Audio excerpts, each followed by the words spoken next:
Hey Movie Spy fam! Welcome back to the channel. Before we dive into this deep breakdown, make sure you smash that like button, subscribe, and ring that notification bell so you don't miss a single update. Trust me, you don't want to be stuck on a stormy alien planet with a Gorn and no backup. Alright, let's get into it. For 3 seasons, Star Trek Strange New Worlds fans have been shouting, tweeting, and begging for an Ortegas-focused episode. The hashtag #Mortegas even took off because the fandom wanted more of Melissa Navia's Lieutenant Erica Ortegas. And after years of waiting, we finally got it in Season 3, Episode 9, titled Terrarium. Melissa Navia herself has admitted that after Season 1, she didn't even notice her screen time was less than other characters, because when she's filming, she's fully invested in every scene. But fans? Oh, they noticed. And they made sure the producers noticed too. The showrunners Henry Alonso Myers and Akiva Goldsman even teased fans during Season 2 promos with clips of Ortegas potentially leaving the ship because they knew how badly people wanted more of her. And now here we are. Terrarium finally gives Ortegas her time to shine. This episode is basically Melissa Navia's showcase, her chance to prove why Ortegas is such a fan favorite. And wow, she absolutely carries it. So let's break it down. Ortegas is sent on a mission that only she can pull off because, of course, she's the best pilot on the Enterprise. But as always, nothing goes according to plan. She ends up stranded on a hostile planet, facing off against her worst nightmare, the Gorn. Now, the Gorn aren't just some throwaway aliens. They're terrifying, deadly, and Ortegas has a history of trauma connected to them. So the stakes are sky high. But here's the twist. Instead of just fighting to the death, Ortegas actually finds herself forging an unlikely connection with the Gorn. Think about that for a second. Your sworn enemy, the monster that terrifies you the most, becomes your unexpected ally. That's Star Trek at its finest, turning conflict into understanding, survival into friendship.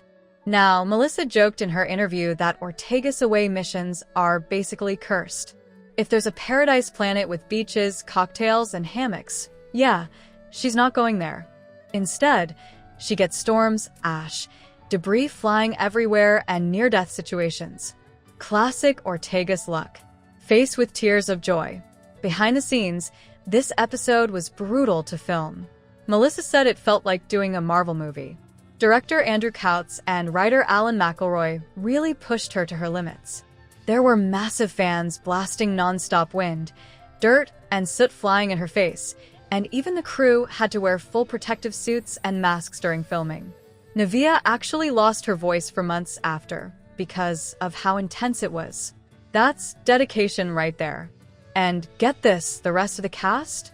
They went on vacation while she carried the entire episode solo. Imagine that. Your co-stars are sipping drinks on the beach, while you're wrestling a giant Gorn in a sandstorm, faced with tears of joy. But honestly, that's what made Terrarium so special. Ortegas had to rely only on herself, showing sides of her character we've never seen before. Not just as a pilot, but as a survivor, an engineer, and even a leader under pressure. One of the most touching moments in the episode is when Ortegas gives a shout-out to her brother Beto. It's a reminder that in your darkest, most broken moments, you think about the people you love, the ones who inspire you to keep going. That little emotional anchor gave the episode so much depth. And speaking of depth, let's talk about Ortegas' ingenuity. We see her building, improvising, creating water, and coming up with survival solutions that would make any Starfleet engineer proud. These little moments remind us that she's not just a witty pilot cracking jokes on the bridge. She's resourceful, tough, and capable of so much more than fans had been shown before. Melissa said that working opposite the Gorn, played by stuntman Warren Scherer, was surprisingly easy because the effects were so good.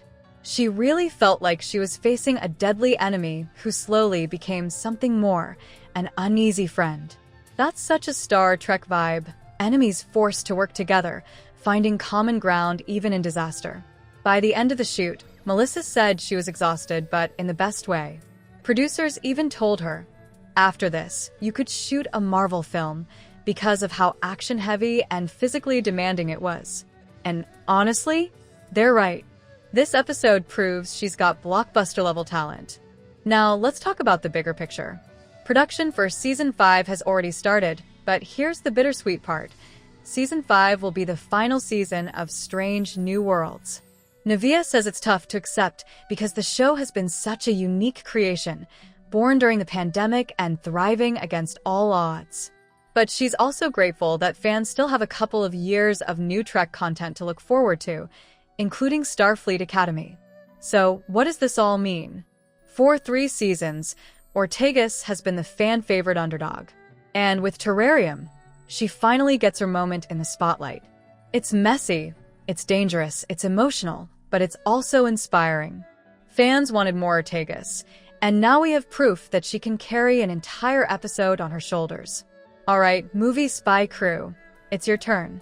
Did Terrarium live up to the hype? Was this the ultimate #Mortegas moment you've been waiting for, or do you still want even more of Ortegas in future stories? Drop your thoughts in the comments below. I'll be reading and responding to as many as I can. And as always, don't forget to smash that like button, subscribe to Movie Spy, and share this breakdown with your favorite Trekkie. Until next time, keep your phasers on stun and your popcorn ready, because there's always another adventure just around the corner.